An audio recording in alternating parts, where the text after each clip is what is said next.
Hello, my name is Jonathan Connor, and this is my video presentation of inclusive leadership. First, I'd like to apologize. I've never been the best at presenting or doing anything on film. I've always been a bit camera shy, so a lot of the presentation I'm going to read word for word from the PowerPoint. That's just so I can keep it more fluid and keep myself on track. So discussing the 5 levels of leadership, the best starting point I could find was a video by John Maxwell, and he did a great job of breaking down the different levels and including real-life examples from both the leader and the follower point of view. He also did a great job of comic relief and keeping the audience, as well as myself, on the edge of our seats. One of the most important things after researching, and I really wanted to make sure I included this up front, was as a leader, you will be on a different level with each follower, and once you know the level, you'll know how to lead them. And here's a link to the video where I found a lot of the information from John Maxwell. So as he lists, level 1 is position. Some of his key points: it is just a job title.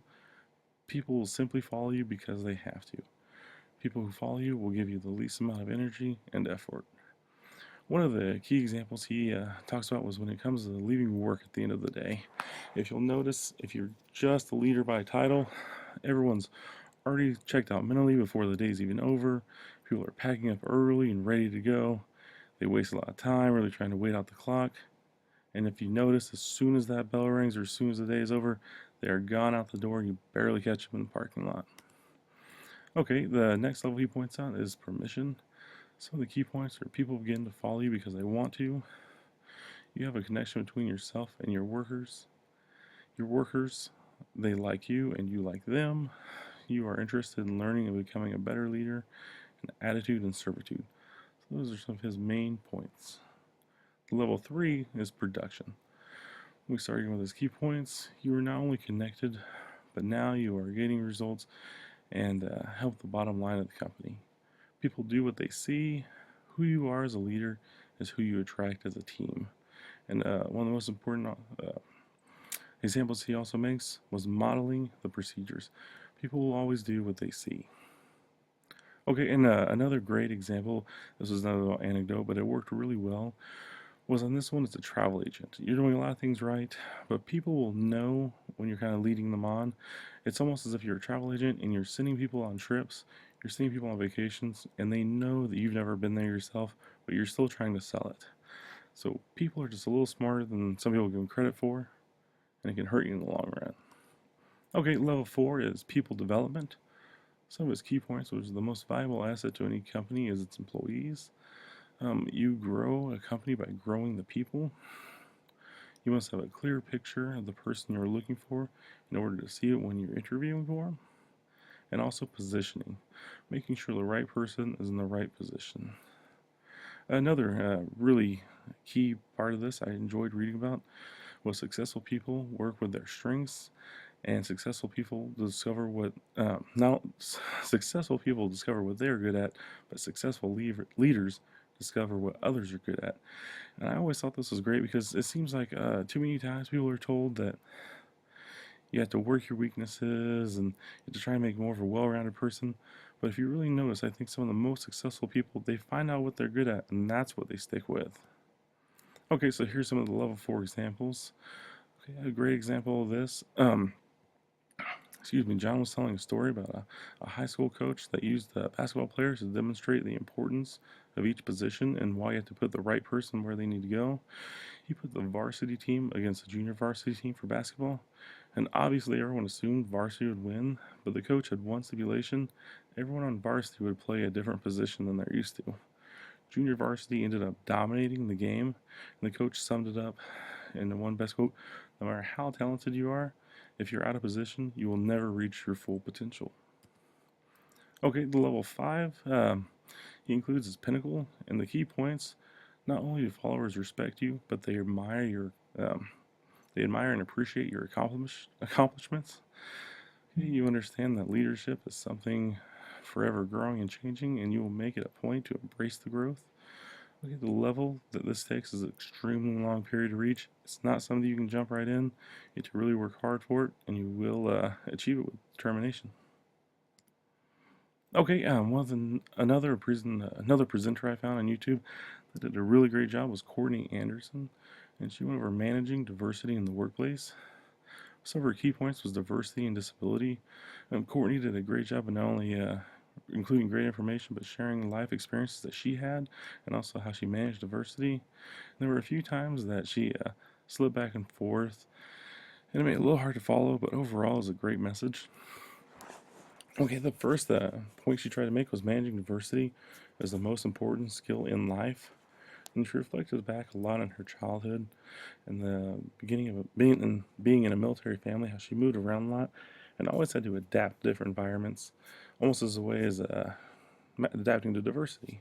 She also reflected on her careers as she was finishing her higher education, from selling cars to telemarketing and even psychic readings. Lots of just really diverse jobs that she really had to adapt to. When she was going through her schooling and she got to the point of her career where she was a lawyer, she had much experience in diversity, mainly from suing both large and small organizations because of the way they were mishandling diversity. Okay, the second main point she made was you can manage diversity. She really wanted to make that clear that you can manage it, that a lot of managers simply do not know the rules and the laws, both state and federal. Even something as little as a joke about a worker's age being misunderstood or just considered discrimination. Most people, including myself, do not realize that a person simply over the age of 40 is protected against any type of discrimination, and that would fall under people over 40 would be age discrimination. There it is.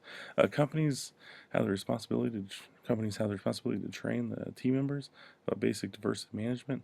Reckless indifference and punitive damages are the outcome if it's discrimination becomes a problem and the lack of training is found out. Okay, her last main point, the third main point, was managing diversity in the workplace is fun. She didn't really explain how this is fun, but she gave it examples about how a business can fail by not reaching diversity if it plans on entering a global market. Even a company as large as Walmart ran into this problem. She gave an example of how if you treat German customers as Americans and sell them goods that they basically don't care for, you'll fail. She gave an example how Walmart did this. They tried opening up a store in Germany and they tried to market it and sell it just like they would in America, and they ended up losing millions and millions of dollars just because of poor management and they weren't being diverse to their customers. Okay, other key information I got from Courtney is she also went into a lot of detail about communication skills and how it takes a person with leadership skills to lead effectively. Someone may have information, but they also have to be able to communicate that information. A great quote from her is, "That's what I said, and that's not what I meant, and that's misunderstanding due to poor communication." Communication skills, some things you may not think about right offhand, but they are important. Body language, facial expressions, tone of our voice or our emotions. Okay, more great information I found. This was more on a webpage. It's are you practicing these 7 additional inclusive leadership behaviors? And it just lists off a few things just to think about. Yeah, inclusive leaders treat people as individuals, which means they do not use cliches like I treat everybody the same. Inclusion leaderships make hiring decisions on more than just communication style assessments. Inclusionist leaders are willing to appreciate different styles of leadership. Inclusionist leaders create processes that teach new employees the stated and or written rules, regulated in policies, but also unwritten rules and paths to success.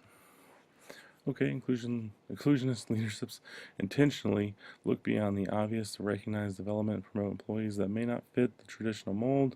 Inclusionist leaderships take responsibility and hold managers accountable for their employees' abilities to articulate organization missions, values, cultures, and practice behaviors that demonstrate commitment to inclusion. Inclusionist leaders follow through on their promises and they model inclusive behavior. Okay, part 2 of the assignment was application. The information I got from both the videos and the webpage on my research, it was a tremendous help for me and for any leader that's in that position in the field of education. I think it'd be much benefit to. Not only does the administration need these key skills to manage teachers, but the teachers need these to be proficient at recognizing all different levels of leadership with their students. It's almost hard for me to choose information from my research because I believe that all of it is almost key points that everything can be used in some form to help someone better.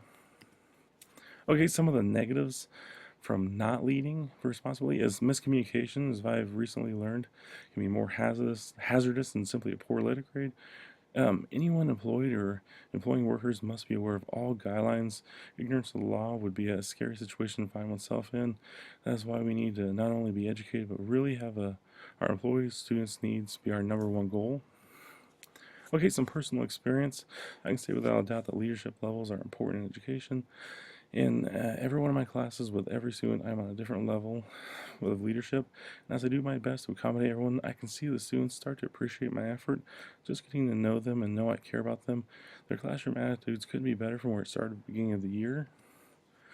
Okay, of everything I've learned, the one thing I do wish more adults and staff members showed the same courtesy to others alongside in the field. I think it's easy to forget that just because someone is an adult in a leadership position, they still make mistakes and sometimes need guidance more than discipline. Okay, some challenges.